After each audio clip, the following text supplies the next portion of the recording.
Welcome to the Freedom Dreamer Live with your host, me, Marsha Lane Foster. We are coming to you from the studios of Lane Foster Fine Art and Freedom Dreamer Photography in historic downtown Rogers.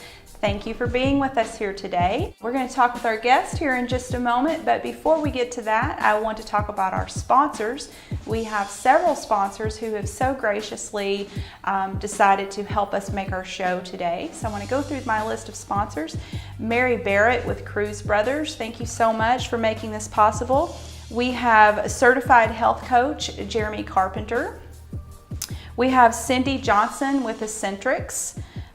We have Beth Irby with Cutting Edge Glass Creations, Maggie Howard with Hemp Works, Erica Young with Young's Moving Service, and Eleanor Evans with Awkward Paws Pet Care. Thank you to all of you for making the show possible today.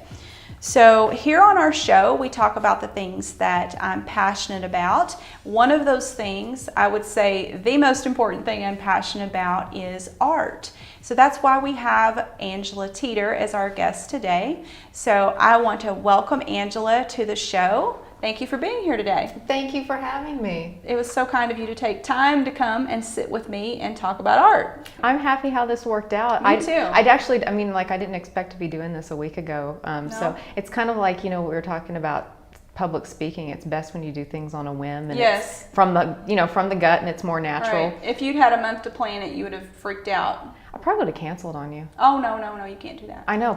Professionally, I can't, but when that's what we artists do. You ready for some juicy art talk? I don't know if my art's that juicy. I mean, it could be. Oh, honey, but your art is very juicy. Okay, well. Are you kidding? Well, I mean, like the process of it. It's like, but. Well, I don't know about the process. I haven't seen that, but I love controversial art, and I think that most of your art falls into that. I did you a favor by not bringing the most controversial art yet. Well, I don't know that was a favor. Oh, it's a favor. Trust me. I may have embraced it. You may have embraced it. I don't know if we would have gotten as many Facebook Live likes, though. Well, depends. We'll see what happens. It would have been good publicity, though. It would have been.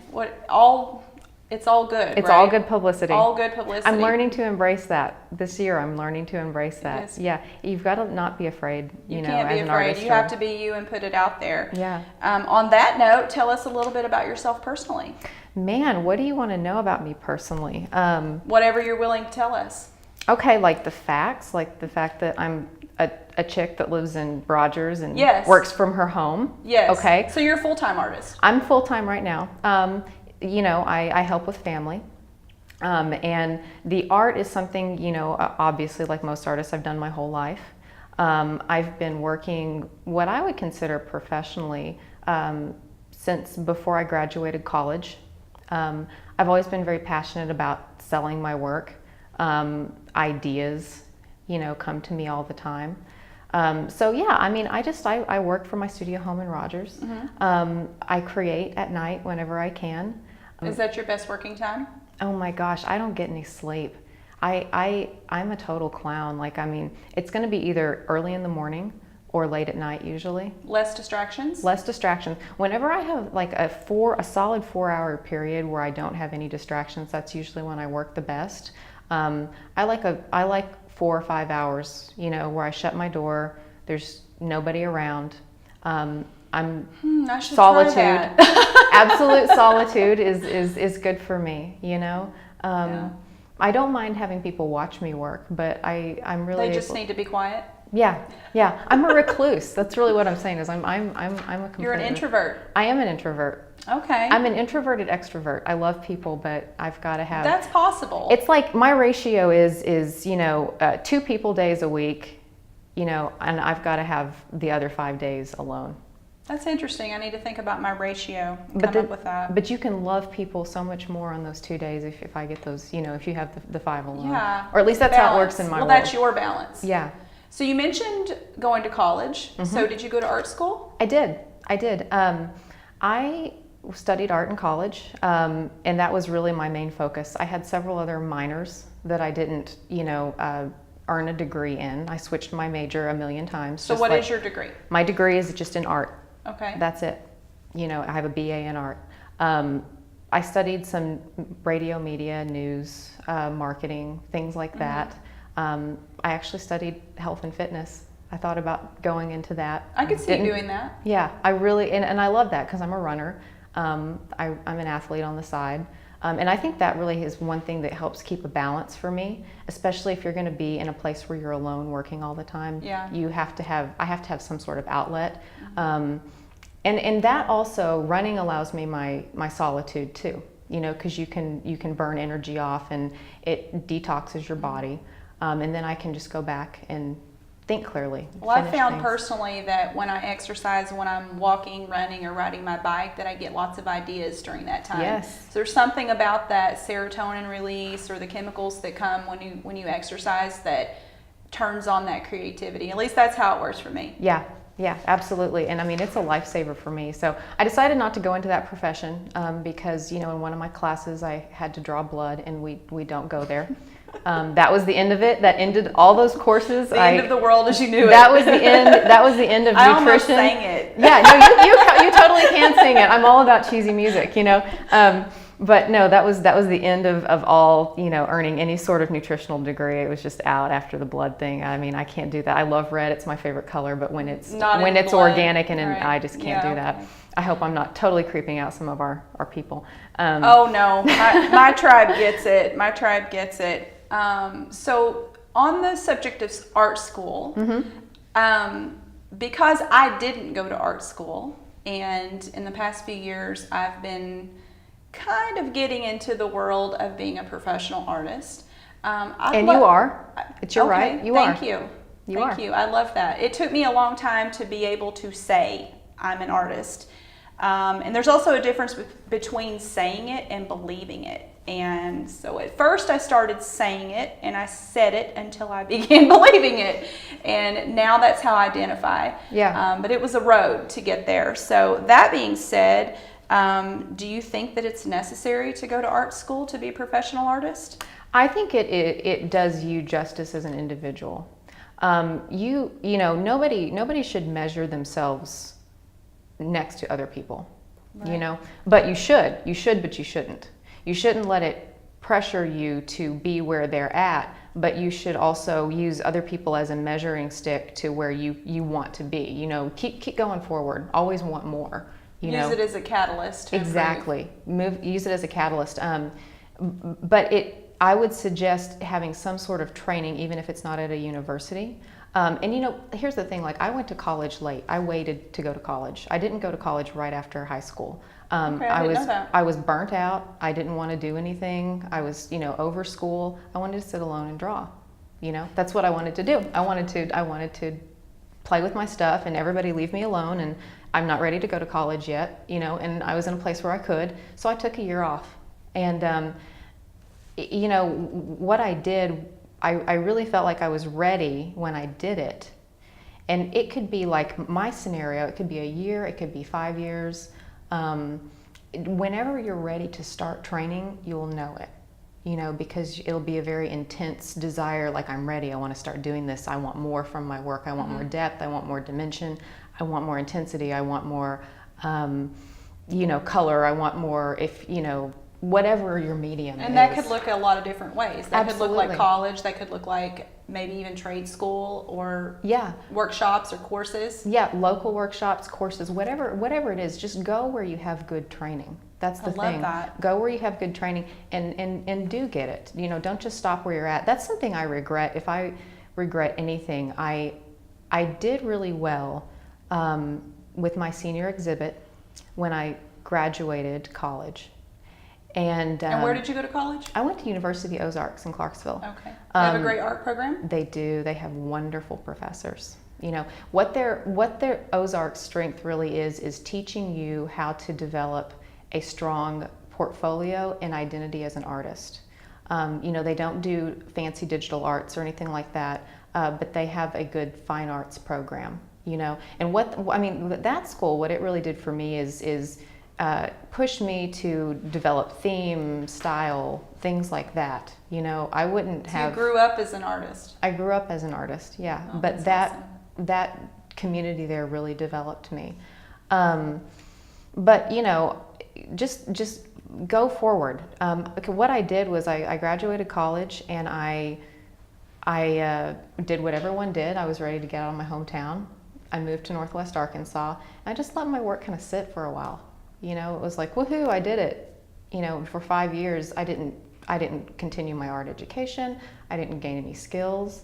I just kind of kept showing the stuff that I had from school. And, you know, by the time, about 2 years ago, when I wanted to make new work, I was frustrated because I wasn't getting the results I wanted. I wanted more, but I hadn't advanced my training. And I could, I mean, I was still doing well, but I wasn't where I wanted to be.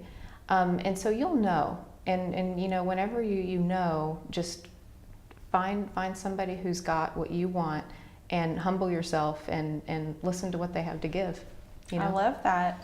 So when I was researching your art, and I've seen tons of your art, but when I actually went online and did some research so I would know how to talk to you today, I found that you are a contemporary figurative artist. What exactly does that mean? That is the umbrella that I think many of us fall under, who, you know, when you think about art history, there's all these names that you can fall under. I called myself, I was, you know, in college, I was like, oh, I'm a surrealist, but I'm not really, not by definition. I think I kind of seesaw between elements of surrealism, magic realism, things like that, but there is no real genre, like it doesn't fit in any of those. So contemporary, it means you're modern, you're contemporary, you're active now, you're an alive, living artist, right? And you're figurative, so people have an idea on a resume or a newsletter or an exhibition ad of what they're going to be getting. You're figurative, you know. So that's been my safe haven. That's really the only way. I think it's a good explanation of what you do. Yeah, as of now, that's what I am. And that's what I give people. I'm a contemporary figurative artist. And then they can, draw from it what they want. She's totally weird. I would never hang that in my house. What kind of drugs is she on? That sort of thing. Have you had those questions? Oh, I've had way worse than that. I you love don't even that. want to know. What I've noticed in your art is there's a lot of pop culture in your art. How has, I don't know exactly how to ask that question. You won't offend me? I think that artists make what they know. I know personally I do. And I have to know about something in order to make a statement on it with my art.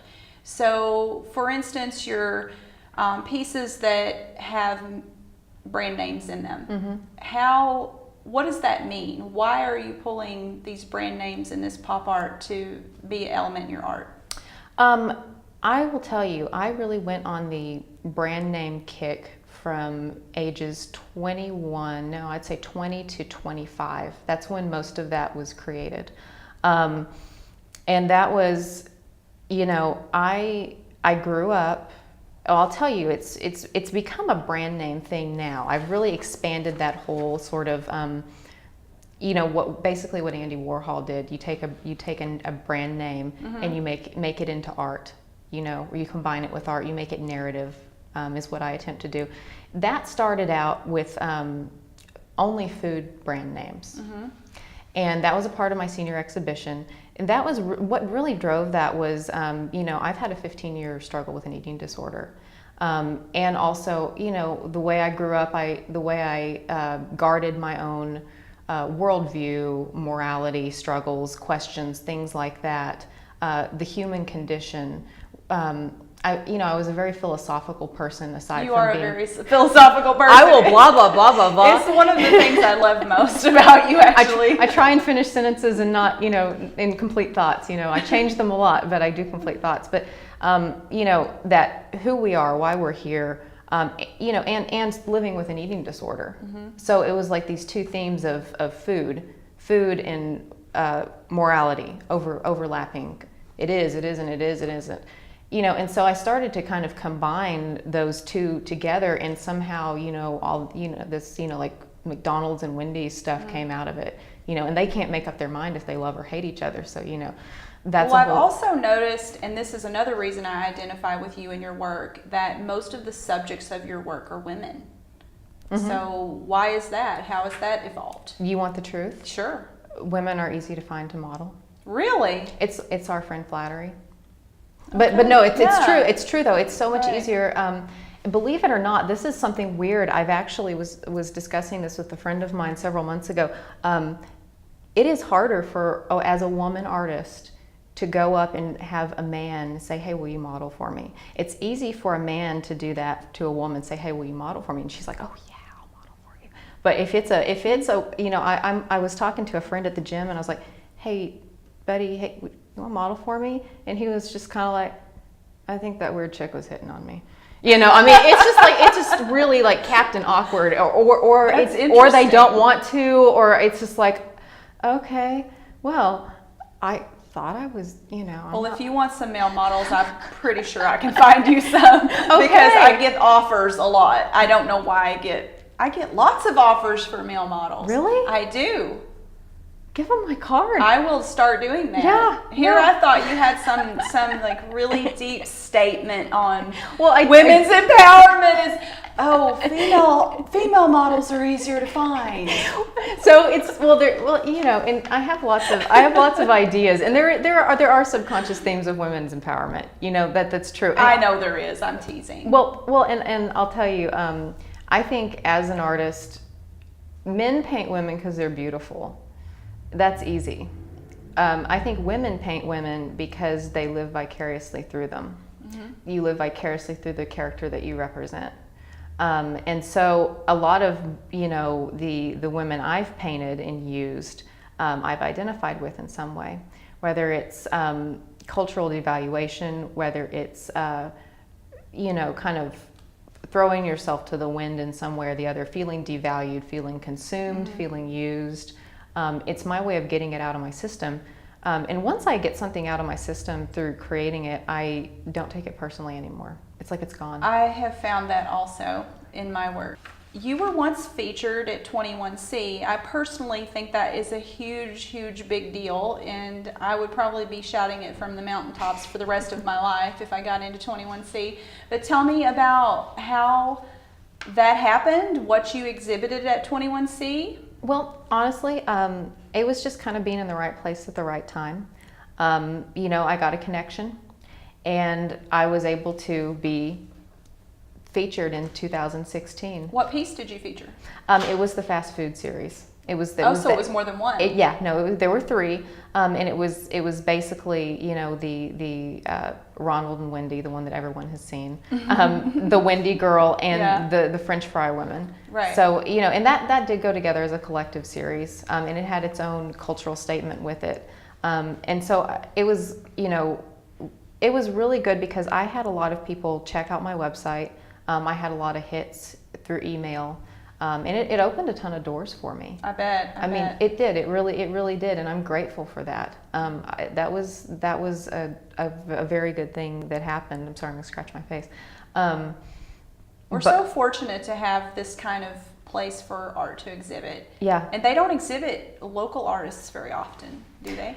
You know what? I haven't really been on the scene. I go to 21C when I can because I just think it's the coolest place to hang out, right. And I really enjoy it. Every time I have a guest, I'll take them to 21C.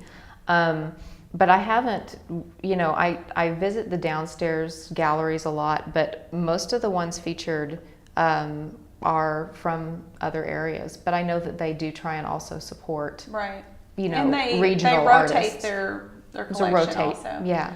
Oh, I was very curious about that, so thanks for letting me know. You're welcome. So finally, where do you see your career going? What do you see in your future, and what does fulfillment as an artist look like to you? At what point are you going to be fully realized? Man. And okay, goodness, I got into philosophy, so it's okay. It's okay. I'll calm it down. I won't take up all your time. You know, like that's really kind of subjective to each artist because there's so many different types. You know, and it depends on your media. It depends on what you want to do. For me, like where I'm at right now personally, I consider myself sort of on a creative hiatus. I'm not as focused on showing right now as I am making new work. Because and that's that probably goes in cycles, doesn't it? It does, and that's a part of the fulfillment issue as well.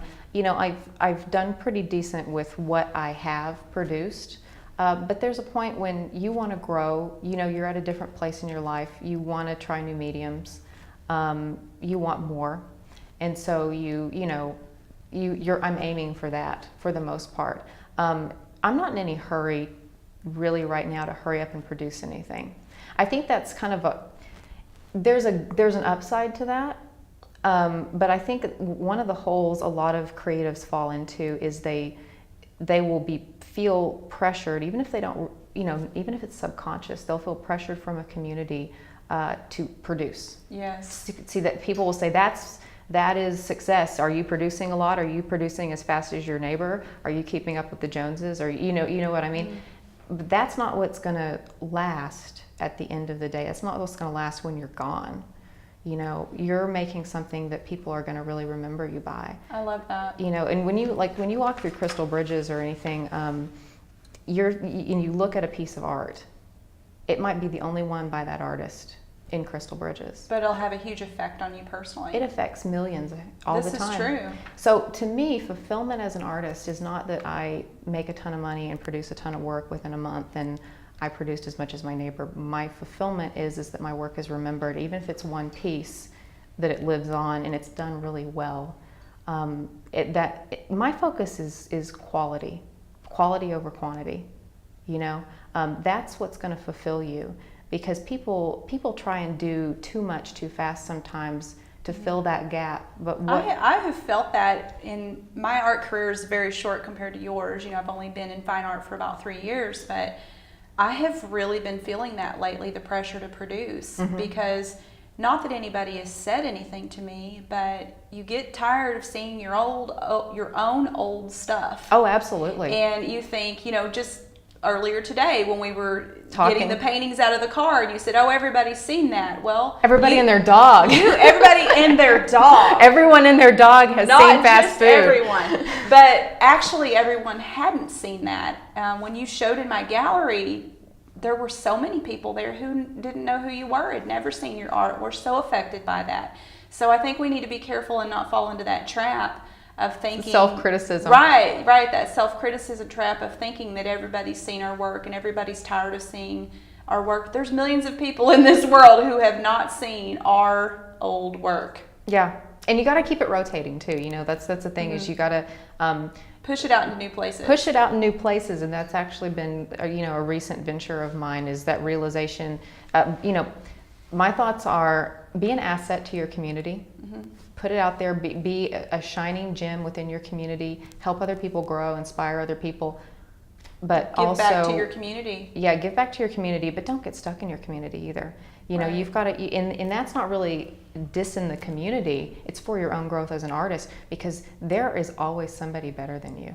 I don't care how awesome you think you are. I mean, there are hundreds of artists that could probably paint. It's all in how you look at it. Better than me. Are you going to use that to improve, or are you going to use that to stop producing? And you glean. I look at it as gleaning from other people too. I mean, you can go to an art museum across the country, or a state just a hop away, and there are people who are doing things that you bring back to yourself. Yeah. That you couldn't even imagine before you. No, and it makes your own work richer, and then your community benefits. So it's a network. Well, I love all of this conversation, and one of my intentions for bringing Angela on the show is to start a conversation about art.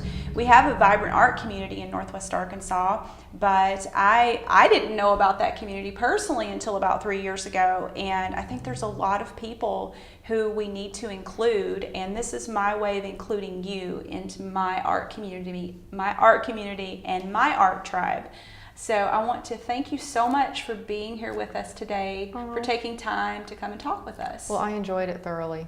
Absolutely. You know, I do it again in a heartbeat because you may have to. That's fine. I'll do it. I'll bring new work. Yay! We have things in progress. So Facebook Live from Angie's studio. How about that? You already touched on your inspiring quote for the day. We always like to end the show with an inspiring quote from our guest, and Angela's talked a little bit about that. But go ahead and give us your inspiring quote to the masses today. Well, you know, it's basically what I just said. You know, if you're going to attain anything in life, you know, whether you're an artist or a non-artist, whatever it is you want to do, wherever your heart is, always focus. Even if you're in a season of frustration, focus on quality rather than quantity.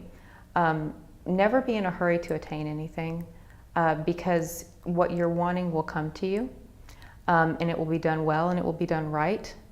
And you know, in my experience, anything that I've rushed, I always attain. Don't be in a hurry; you'll attain. What I'm hearing is deliberate attraction, and that's what that's how I try to live my life. Of course, you know, up and down with that, because it's an art. It's an art to learn to deliberately attract what you want and what's best for you. Yeah. All right. Yeah, absolutely. Thank you so much for coming. Thank you for letting me be here. I enjoyed it. I enjoyed it too. So if you would like to sponsor our show for next time, please let me know and we will get you signed up as a sponsor. And we will see you next time on the Freedom Dreamer Live.